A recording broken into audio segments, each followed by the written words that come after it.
Good evening, everyone. Welcome to the Venture Foundry series brought to you by Savant Foundry.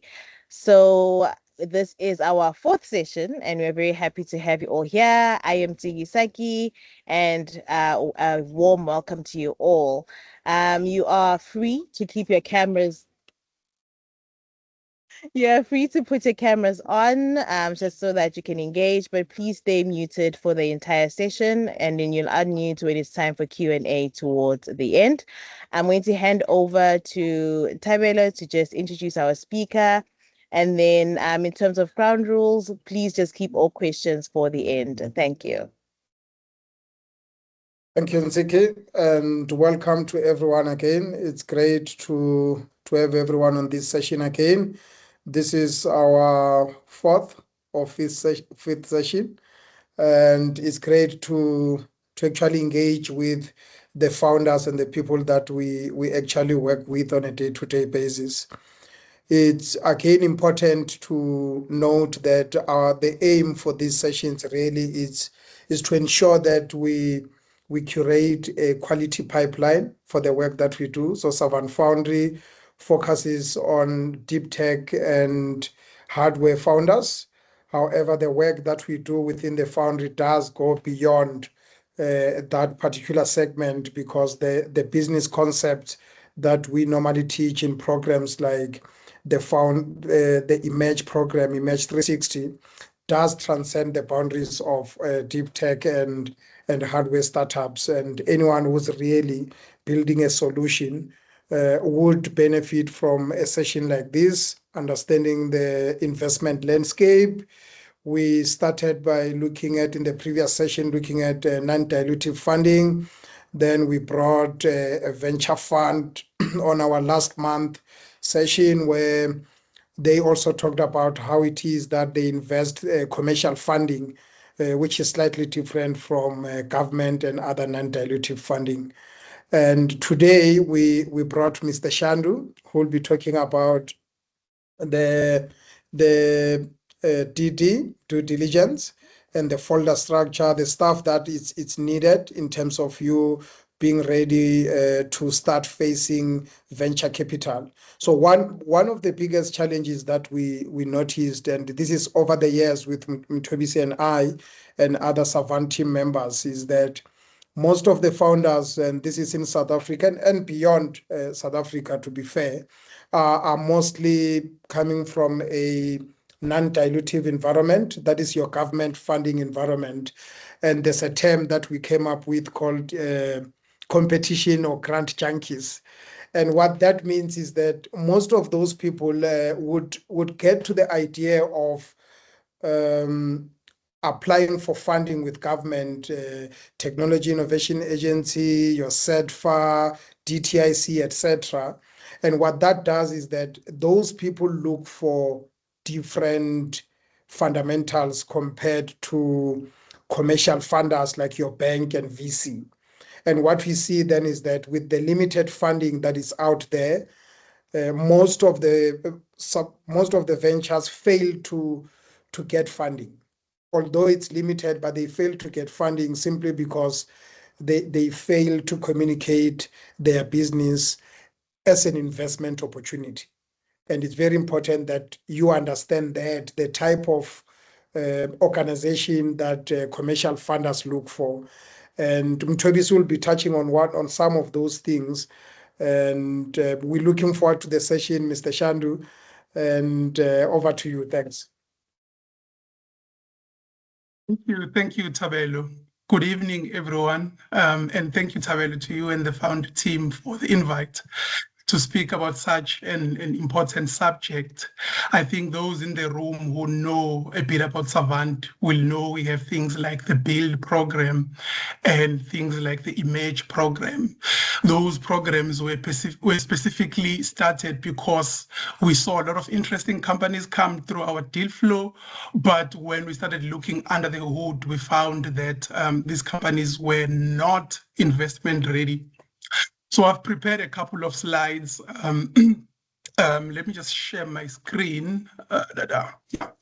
I've prepared a couple of slides just to take you through, three core things that are important for you to have in setting up your data room before reaching out to investors.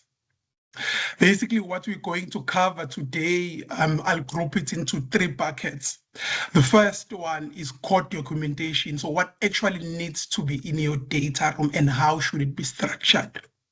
The second thing we'll cover is signals of readiness. So what investors read into your data room beyond the documents themselves. And thirdly, some common gaps and mistakes that can quietly cost you a deal with investors. So I think maybe before, sorry. Yeah, there we go. So I've sort of outlined what we'll cover today, but I think before we go any further, maybe what we need to do is define what we're actually talking about. I'm sure some of you already know what a data room is, but we just need to make sure that we're all in the same page. So a data room is an organized set of documents about your company that you share with investors so that they can verify what you've told them is true and decide whether to invest in your business or not. So that is what a data room is. Your pitch deck tells the story about your company, but the data room is the evidence behind it.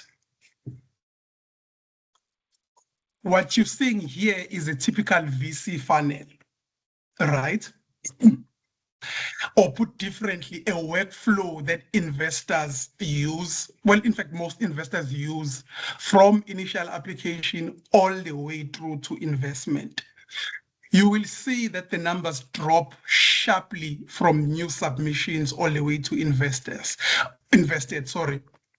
Out of 100% of applications that investors see, more often than not, 0.4% of companies end up actually receiving investment from a VC firm. Today we're speaking about the data room, so I'll speak to the DD point, that 1.5%. If you make it to this point, that means an investor is likely to ask you for your data room. And the point with this funnel that I wanted to show here is that if you make it to DD, it puts you in the top 1.5% of everything that a fund sees in a year. So everyone left with you in the room at this stage has already cleared the easy eliminations. From here, what's left is execution on things like making sure that you have a neat data room. These are the things that decide at this point whether you convert or whether your deal stalls. Of course, post DD, there are plenty of things that can, end the deal, but a weak data room is one of the few that's entirely within your control as a founder. So readiness really isn't a single gate that you pass or fail. You have to think of it in layers. Preparation is what happens way before you even approach an investor. This is where your materials and your legal housekeeping come together. Screening is where investors form a first-pass impression about your company. And full DD is where every claim that you've made while speaking to investors gets checked against the data room. Early on, investors usually are looking for your initial materials, so your pitch deck, a 2-pager, and maybe some demos. By demos, I mean either maybe you will, demo your product while pitching to investors, or maybe you'll provide investors with recorded demonstrations of your product in action. A 2-pager, some of you might be familiar with what that is, some not. I'll just give a brief explanation of what that is. A 2-pager is basically your pitch deck compressed into a 2-page document. Now, the one thing that you really have to understand is that VC firms are usually understaffed and a lot of deals come through, so they're under time pressure. In that workflow diagram I showed you, During screening, what is prepared is this 2-pager document for your deal to be presented to the partners at that VC firm. So if you provide investors with your own 2-pager over and above the pitch deck that you've provided, what you are saying here, you are signaling that you are ready and you are efficient as a founder.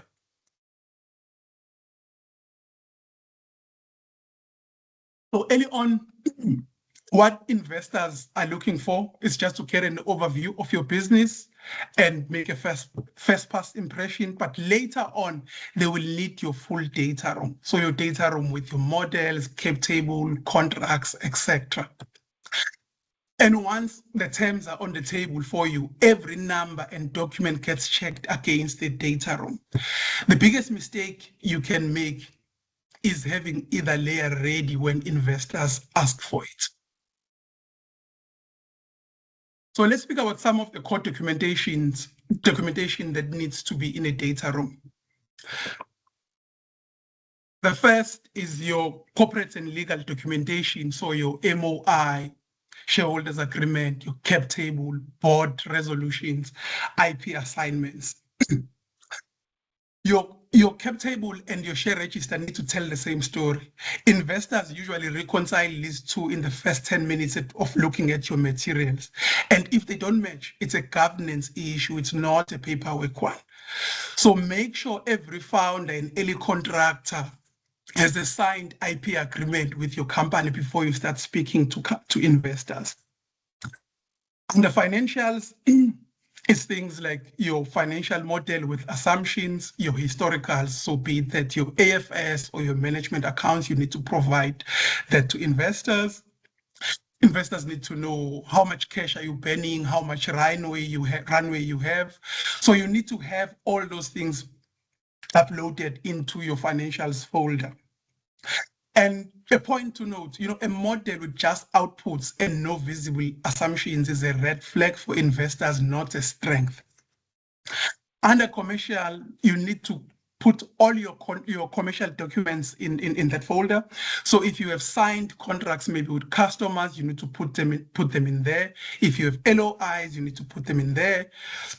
If you have a sales pipe, well, you should have a sales pipeline, you should add it in there.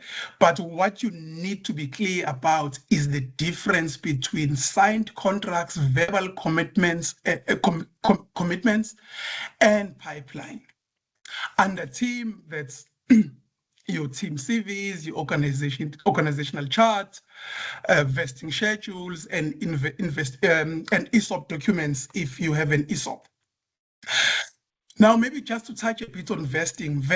Vesting matters more than founders expect. Investors are checking, that people who are building the company are actually locked in. Out there on the internet, there's many stories of people who brought in a co-founder, gave them shares in a company, then a year later, that co-founder leaves the company on bad terms, but they still own 30% or 20 or even 50% of the company.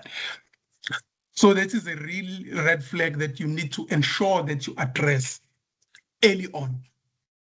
And under compliance, that's things like your BE certificate, tax compliance. If there are regulatory or compliance requirements specific to your sector, you need to ensure that you've added all of those documents into your data room. And finally, provide an investor with an index. An index is just a one-page map that tells an investor where everything lives in your data room. A data room that doesn't have a clear index tells an investor to go hunting. But one with a clear index actually tells them that you respect their time.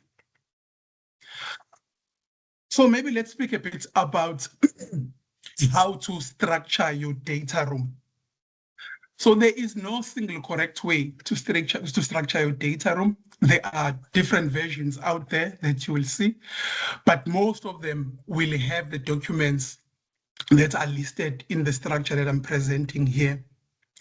And actually, if you take a step back and just look at the 8 buckets listed here, you will realize that you are not being asked to invent anything new that doesn't exist already.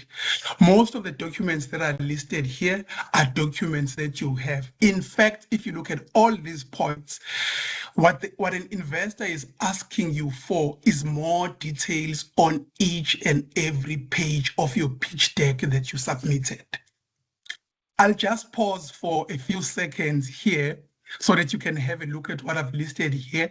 And if anyone disagrees with what I was saying in terms of your pitch, this being an ask of more details on every slide on your pitch deck, please raise your hand.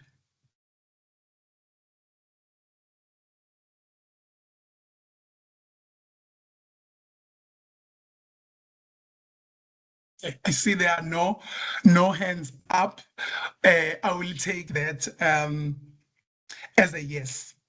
The one thing maybe to add here is that, as I said earlier, is, there's no right way of structuring your data room.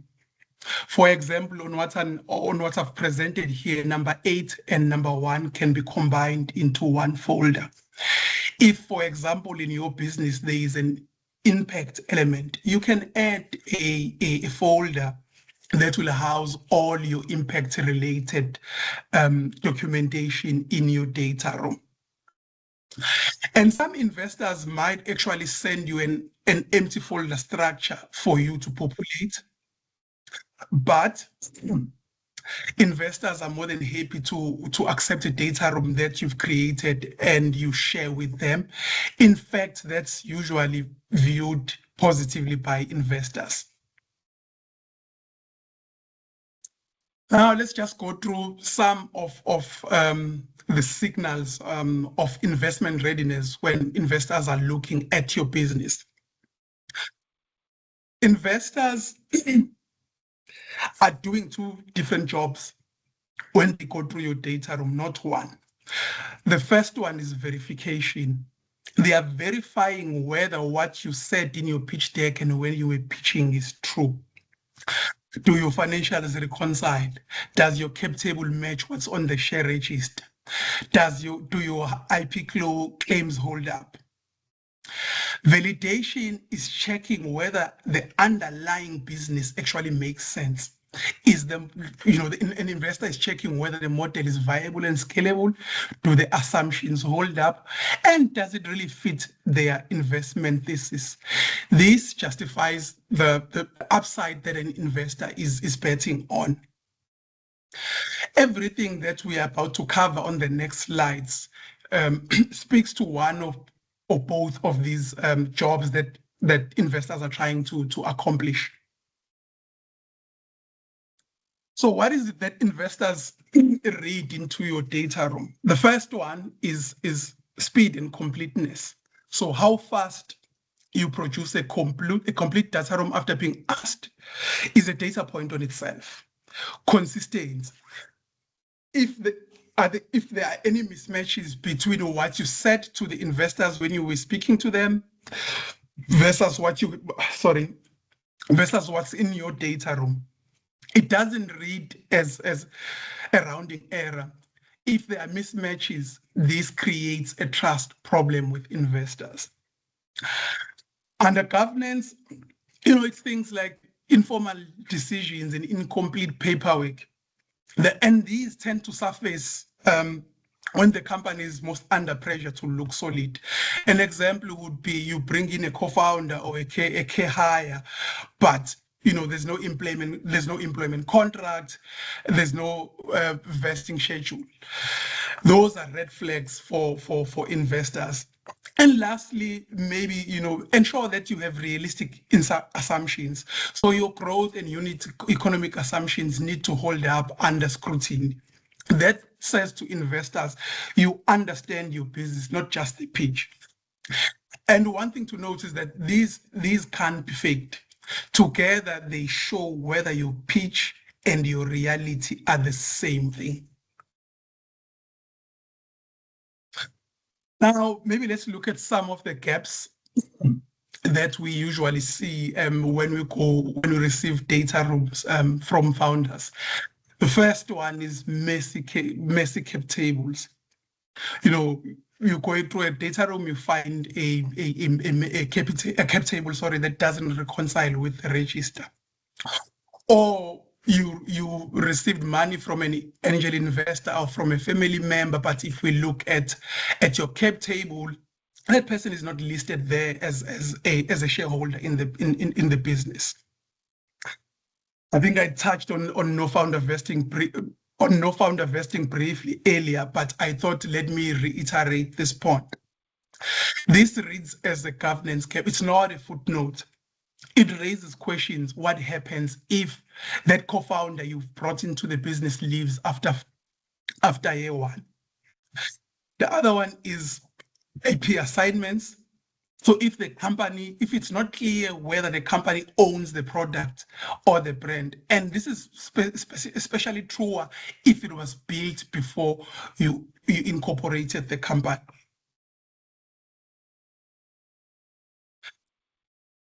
Gaps include basic documentation like your SARS tax pin or a BE certificate. These are things that are quick fixes that you should sort out before you start speaking to investors, but you'd be surprised how many times we receive data rooms that has a 2023 BE certificate and there's no tax clearance pin at all. Any documents, you'd be surprised how many times we've seen financial models that still have last year's assumptions, or a sales pipeline that have customers that have already changed. Also, record keeping is quite important. Records that are scraped from the start read as a habit, not a phase. Investors will assume this will continue even after their check is cleared. Things like background surprises, if you have legal issues or maybe there's some conflicts of interest, it's better to disclose these early to investors rather than an investor finding out mid-due diligence. And most of these are fixable within a couple of weeks or a couple of days. They don't take months. Yeah, and thank you. That's it for my presentation. I know that we probably haven't covered all the signals and the gaps. Some of my Savant colleagues and Thabelo are here in the room. I see there's some investors in the room as well. So I'll invite you to add some that I may have missed, and we'll open it to questions after. Thank you. Over to you, Thabelo. All right, or maybe over to me. Thank you so much, Mthobisi. I think that was a record presentation. But thank you so much. Really appreciate it. So now we're going to open up the floor to questions, right? We take 3 questions per round, and then that gives Mthobisi a chance to answer. I see there's already 1 question in the chat, so if I'm just gonna give it 2 seconds for hands to be raised, and we can let Mthobisi take the questions.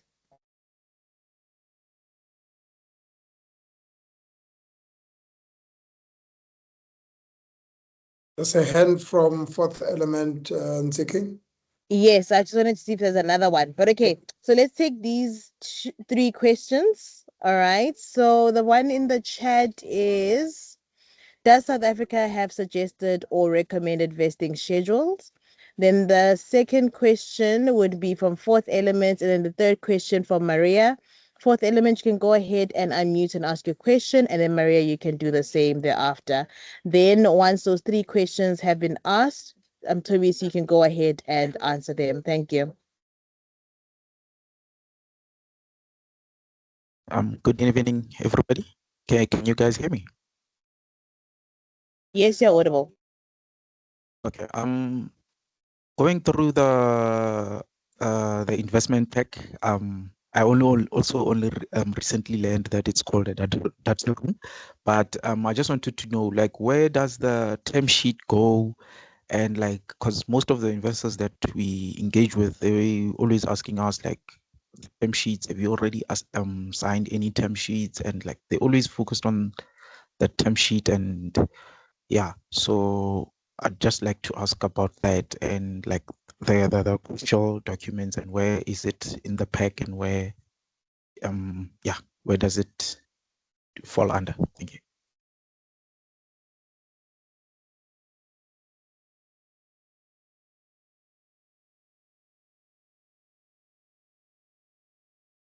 Evening, everyone. Thank you, Mthobisi, for a great presentation.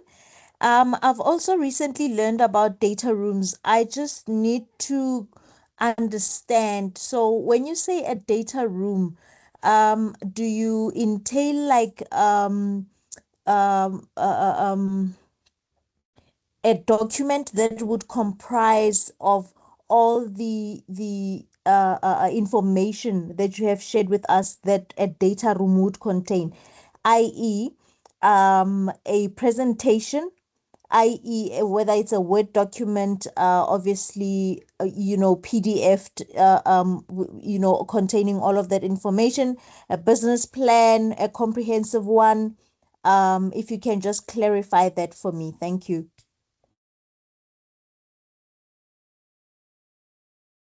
Oh, thank you. Can I answer the first three? Yes, please. Sure. Okay, the first one was regarding templates. So there is an organization called the Digital Africa Collective.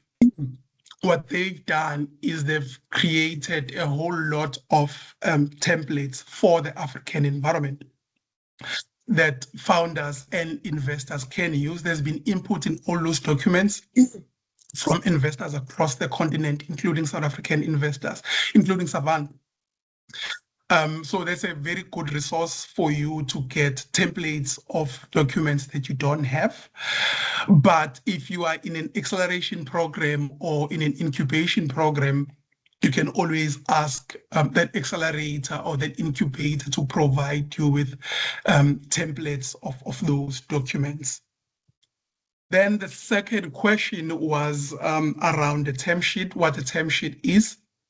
So a term sheet comes after you've gone through due diligence. It's a document that investors give you. It's a non-binding document that investors give you after they've conducted due diligence on your business to say these are the terms they're proposing for doing an investment into your company.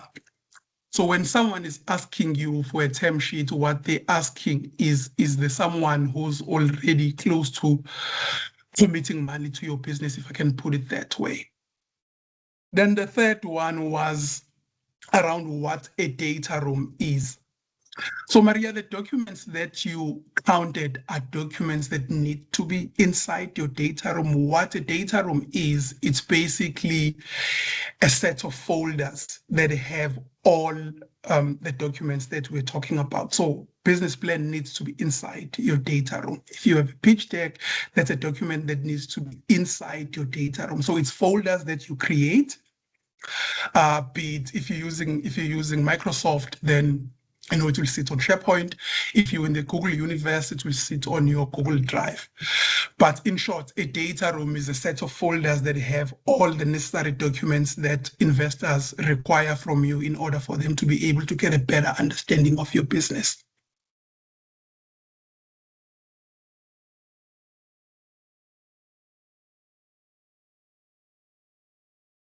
See, I think we can do the next set of questions.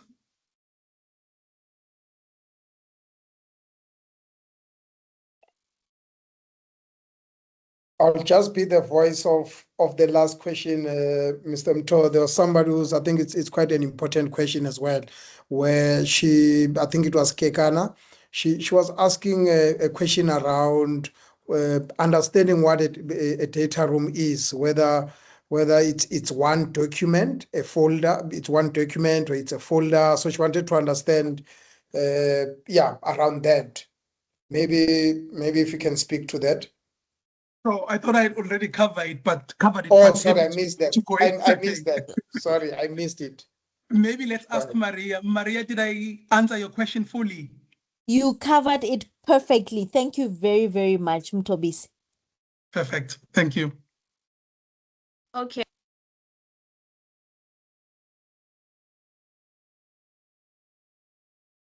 Okay, let's take the next three questions. Maybe we'll start with Elvis. Hi, thank you so much. My name is Alvin. So I just have a Apologies, question. Alvin. No problem, no problem.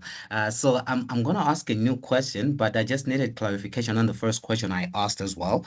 So when I asked about if there's an existing recommended vesting schedule, I was speaking from an investor's point of view. What do they like to see in case of trying to do the timelines and everything? Is there a specific schedule that investors in South Africa want to see? I'm asking this because what happened to me is I incorporated my company in South Africa and I did the same in Delaware. So the Delaware one has got clear vesting schedules that investors recommend and it's easy to follow. So the templates that you're talking about that we can get from that African organization, is it something that's appealing to investors that we should follow as a recommended structure, or there's nothing like that? We just have to use our own discretion in determining what type of schedules we want to use. So that's what I wanted clarification on in terms of that question. But then the second question that I have is, now there's a lot of companies that are offering deal flow management platforms. So you get to sign up onto, most of them are actually startups as well. So you create an account and then you have your entire deal flow on that platform where you build your own data rooms and you put details of your startup and stuff like that. So my question is, I'm seeing there's really a lot of them now. What's an investor's perspective in that regard? Do they like that or they don't like it? Because I'm seeing some of those deal flow platforms, if you send a link to an investor, they actually have to sign up as well, create an account, because these are sensitive documents. So when you approach it like that, how is it occurring to an investor? Should we do it or not? Okay, thank you, Simba. Elvin. Thank you, Elvin. Now next is Simba. Apologies for that. After Simba, let's just take the question in the chat as well. Okay, can you hear me? Yes, we can hear you. Go ahead. Thank you, Thabelo, for the space, and Mthobisi for being with us today. I've a hypothetical question for you. So, if you are investing your own money into a pre-seed hardware startup, right, what would be the one thing that you'd be looking for when they send you their data room?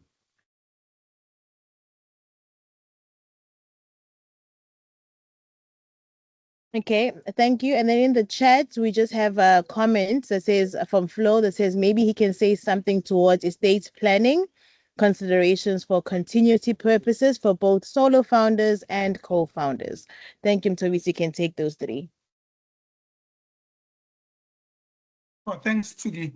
I think let's start with Elvin. Elvin, your first point, I think, it would be dangerous of me to use a blanket statement and say, all investors prefer the same vesting schedules or the same templates.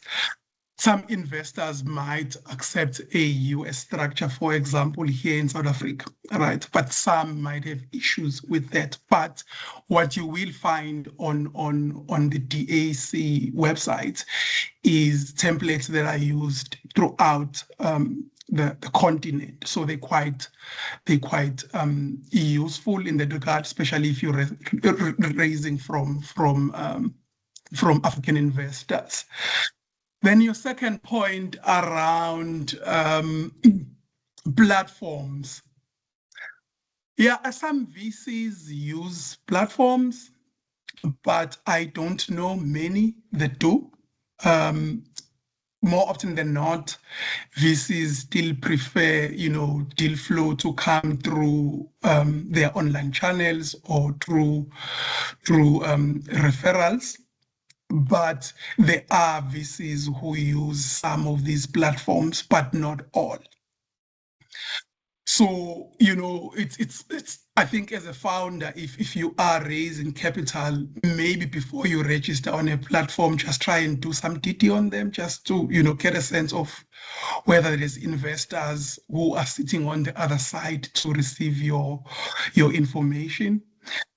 I think ones that do have an extensive base of investors on the platform already, they'll usually list some of the investors that use the platform somewhere on their webpage. So maybe those are some of the things that you can assess. But what I would say, I wouldn't discourage you from using those platforms. But what you have to note is that some investors, don't use platforms. Then I think we have covered both your questions.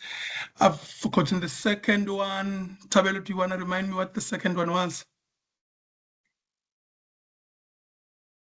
Sigi? It was on the chat. No, it was The chat not. is It the was last around one. if you wanted to invest, what would you be looking into? Okay. I'll hand this one to Thabelo. I mean, Thabelo is also an angel investor, so I think he's best placed to answer this question. Over to you, Thabelo. Thank you for the hospital pass, Mthobisi, but always ready to take these kind of questions. So it's very important with investments to understand the investor first and the stage that you are in. So I'll answer the question very broadly. So it depends on the stage what you are at in terms of your fundraising journey. So if you are a pre-revenue startup, still working on developing a technology without any customer, the investor that you're looking for might be a DFI or an angel investor, and those two, their due diligence is quite different from a commercial funder. So the things that they would want to look at might be impact in terms of whether your startup is female owned, whether your startup will create a lot of jobs, or whether your startup is located in a specific region within which they target. So they are different requirements, very difficult to just point a list of requirements, but they depend on the type of an investor that you are approaching. So in the question around, say you come to Savant Foundry, we look for a company with a desktop prototype, something that you can demonstrate in terms of a solution that you're trying to solve. And what we're looking for there, it's not necessarily the solution and your product.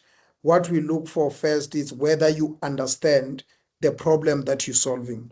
Because we have seen how South Africa it's flooded of solutions looking for problem to solve. So we want to see whether you understand the problem you're solving and the customer that owns the problem. Then we unpack your solution. Once we are happy with that, then it opens up obviously the following questions in terms of if we want to administer grant funding with you, which we do through Technology Innovation Agency. Then we can put you through an application process where then specific requirements based on that will then be asked. Yeah. Thank you. Back to you, Nsiki, to take the next three questions. Oh, the last one, Thabelo. I think I have to give feedback, even though we can't answer it.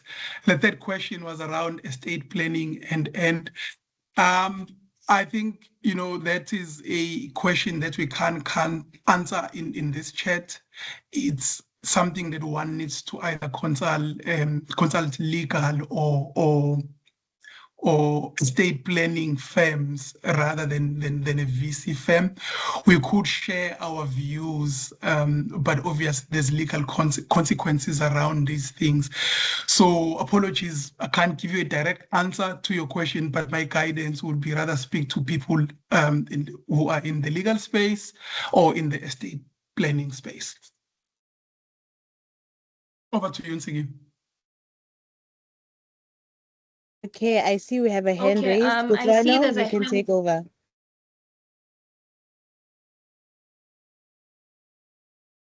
Hello, everyone. I'm hoping we're Hello. referring to my hand. Hi, Yes, hello. yes, we're referring to yours. Great. My Let name me is just add you to the spotlight. Sorry, Kela, maybe if we can mute the Kutlana. Kela, go ahead. Okie dokes, my turn. Yeah. Good evening, everyone. Thank you so much for the great discussion. My name is Justel Kaler. I'm CEO and co-founder of NanoScene. We're a deep tech spin-off where we're developing polymer tools for drug discovery applications. And this is an extremely relevant session for us because we're preparing for fundraising at the end of this year. So we're working on the data room constantly, and this is really informative. I wanted to ask, the data room is full of a lot of sensitive information, right? So at what point, what security do you get before sharing that? So is there some form of an NDA or some form of agreement before actually sharing the actual data room platform? And then secondly, beyond your normal Google Drive, OneDrive, all of that, do you have any interesting tools or platforms that you would recommend to build your data room on, one from a visual and navigation perspective to make it, make it look nice? Oh, should we take another question, Thabelo, before I answer? Sorry. Yes. Oh, can I go for it? Let's wait for more. I have Okay, a we few have a more, so comment. if we don't have questions from the crowd, I'd be happy to let go.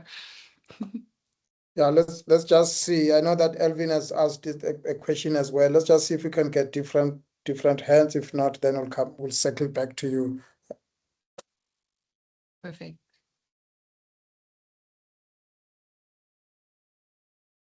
Okay, Mto, while they're still thinking, maybe go ahead and answer this particular question. Then we'll circle back to another round. Yeah. Oh, thanks, Kayla, for the question. It's quite an important question. So, some investors won't mind signing an NDA before you share data room with them. But if there's one thing I would say is that, investors see millions of deals. The intention is not to steal any of your IP or your information and give it to someone else. But if you feel that you need, to sign an NDA before sharing your data room, investors are more than happy to do that. In fact, some investors even have standard NDA templates on hand ready. So you can do that. The other thing you could do is tier what you share with investors based on where you are in the journey with that investor. So you can start by sharing stuff that's not so sensitive. And as you go deeper into the DD process, then you can share, the more sensitive stuff later. That's also no issue. In fact, what that does is that says to the investor that you are a structured person. Then on the last point around platforms, there's a lot of platforms out there for VDRs, but they are pricey. If you speak to most early stage investors, everyone is using either Google Drive or SharePoint or Dropbox.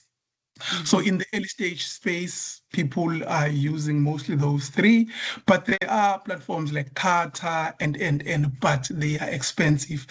They're expensive to a point where investors are not using them as well because they're just expensive. That makes sense. That's No, a it good point. definitely does. That's a good point, Mto. So maybe if I can add on what Mthobisi was saying, maybe I'll start with the folder structure one. In terms of the platforms that you can use, there's never been a startup that has been approved for funding, but simply because of how fancy the presentation of the data was. Because we have seen a lot of over designing of particularly now with the AI, over designing of slides, and people forget to communicate the important information that we're actually looking for. So I think it's also important to look at those so that you don't find yourself making unnecessary investment in designing and ensuring that it appears, I don't know, in an attractive way. What is attractive though is the opportunity that you presenting to the investors. So it's very important that you differentiate the two. The first point though that I wanted to make was around by design or by virtue of the space that we work in with deep tech and hardware startups. We normally support technical founders from the 26 universities and the research council just by design. And we have seen how, because they're technical, they quickly go into, can we sign an NDA? And mostly it's because they are technical, and that is their first point of how do I communicate this solution without going into the IP. So if maybe Mtho can reshare the screen where you had the funnel, Mtho, where it shows where we start seeing asking for due diligence. So you need to get into the habit of communicating the opportunity without going into giving up your IP. So if you look at the stages in terms of, we've seen at new submission or even screening, we've seen technical founders asking investors, and Mthobisi, if we're being transparent, recently on our deal flow meeting, in fact, we got a request from a technical founder to sign an NDA. And that was a red flag as investors to say, look, we are at screening stage. There's no way that we're signing an NDA. While the NDA can protect you, you need to know that you also giving a liability to whoever that signs that NDA. So there's no investor that will sign an NDA at a screening level, because if they end up not going with the opportunity, they then carry over the liability of whatever they've signed onto that NDA. So if you look at the due diligence, which is at stage where it says the top 1.5%, that's the stage where the investors would actually be worried enough to dig deeper into your solution and be ready to also sign NDAs to protect your data. So just make sure that you find ways of simplifying your communication in terms of the opportunity without tapping into your intellectual property. Thanks. Perfect. Thank you so much. That's a very useful, and I think this overview also gives a better idea of what the process looks like before you get to that point. So by then you've built a lot of trust. You've probably had a lot of conversations. So that was useful. Thank you very much. Well, back to you, Nseke. Right. Thank you. Do we have any more questions? Okay, I see that Flo really needed a clarification there in terms of the succession that he was asking about earlier. He says I was looking more for considerations, what we think we need to think about from the perspective of an investor when we do seek the Council of Professionals. And do we have a hand? Okay, because I can't see any hands. All right. Any other questions? If I could ask another question, if there isn't anything in the room, I'd be happy to go for that. If that's all right. And then thereafter we'll have fourth elements just ask their question. Perfect. So back on the topic of IP. So earlier you spoke about having the IP assignment and all the documents related to that. So as a university spin-off, in our case, the IP is developed within the university, exclusive commercialization license, as many of our local ecosystem players. So from an investor in this relatively earlier stages, do you want to see anything else beyond that? Would you like to see some kind of agreement, or is that exclusive commercial license at this point good enough?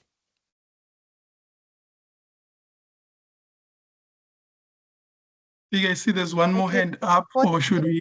Yeah, fourth element. Question from fourth element, and then you can answer the questions. Thank you.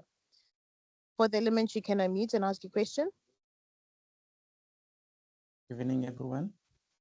Me again. I just wanted to ask, like, in terms of preparing our data rooms, I just wanted clarity. Do we start with it during the pre-seed funding, the seed funding, Series A, or or when is the proper, because I heard that before, like pre-revenue, you need to go to your DFIs and all of that.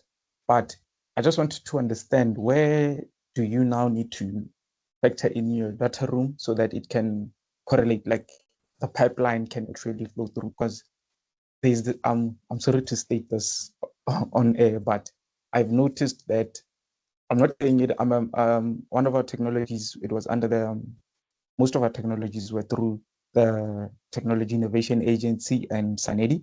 So we've got this problem that I've noticed in South Africa, whereby you start off with Technology Innovation Agency, your solution is developed and you're ready for market, and then all of us are expecting IDC to come in, and then that's when things start falling apart, because IDC's requirements is something else compared to what we are hearing today. And they've got the actual key of unlocking the manufacturing and that. So there's like a pipeline whereby you're in the pipeline processes as you go through all those processes.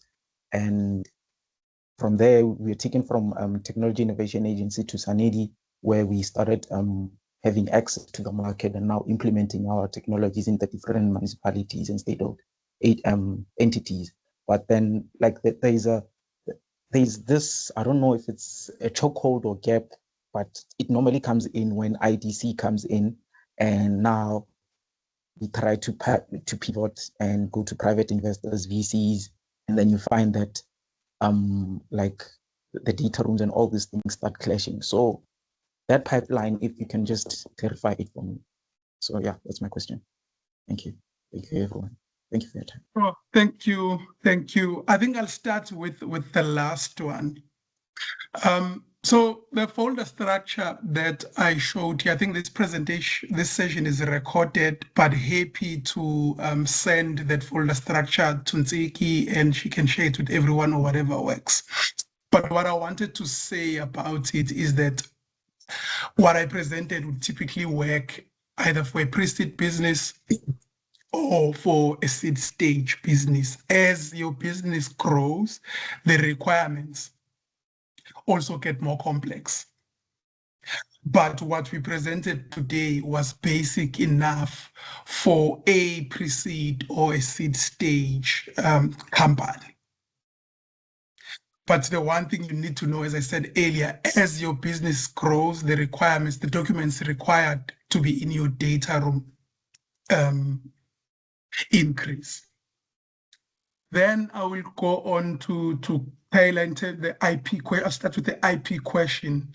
So I think, you know, if you have an exclusive license, I know in South Africa we have the IPR Act. If you have, so you won't own the IP will be owned by the university or the research council that licensed the intellectual property to your business. What investors want to see is that you have an exclusive license to commercialize that IP.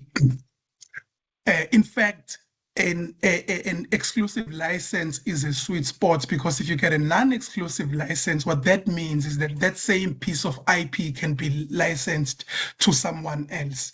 That creates competition for you, but it also sometimes they put in, you know, geographic restrictions, which then limit your market size. So that's an issue for investors. But if you have an exclusive IP licensing agreement with a university, that's enough. That's all an investor wants to see. Then you had another question. I think it was the IP one. Then there was another one. If you can just repeat it for me, please. It's just a clarification. Oh, is that from, okay, you can go ahead. Still from Kayla, yeah. Yeah, I just wanted to ask whether you would be happy to see that, or would you want to see some documentation in terms of future IP assignment, but having a worldwide exclusive license for the lifetime of the patent, I suppose. That's enough. Yeah. Okay, great. Thank you so much. That's enough. And then the last one, going back to flow. Reading your question on the chat, well, your follow-up on the chat, Flo, I'll give you one consideration that's related to a case I dealt with recently. There was a clause in a founder's document that said, their shareholding will go onto their family members at the time of, passing, if that happens. But one of the considerations that the founder didn't have is that, yes, they can be shareholders, but you can't, have them as directors in the business as well, especially if they have no idea, what your business is all about, especially at an early stage as well. So those are some of the things that you need to take into consideration to say, yes, I've built wealth, I want to leave it for my family, but leave the wealth, not the operations of the business if they have no understanding of how the business operates. I think that's one of the considerations that I can share with you from the top of my mind. Thabelo, I'm not sure if there's any that you'd like to share. Yeah, no, I'm good, Mtho. Maybe just to the previous two questions that you asked, is just about IDC and folder structure. Again, it's just to reiterate, understanding the investor, very, very, very important. That's how you can pin out the kind of requirements that you need to communicate. To also understanding where you are and the next inflection point, because that's what you need to communicate. This is where I am now. I need investment for this business, and this is where it will take me. And those are the kind of opportunities you need to communicate. And I guess that is regardless of whether it's a government institution, whether it's a private investor. Talking about the IP, it's very important as well when you get exclusive license from universities or public IP to ensure that preferably the exclusive license is to you as the founder, but you don't again see the university as the shareholder within that spin out. So those are the kind of challenges that we have seen. Where it is a spin out, but you still see the university. However, if there's an arrangement of license fees for that IP, then that's good. But what we have seen usually is both an arrangement for license fees and the university as a shareholder as well, which is a red flag. Back to you, Nseki. Okay, thank you so much. I think you have time for one more question, then our time is up. So one more question from somebody else, maybe?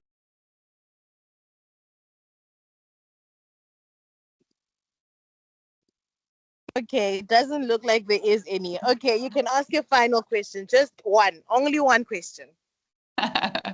Great. I would definitely circle back to your red flag over there. So if you see a structure like that within a spin-off company, what are the remedies, practical remedies that one can take?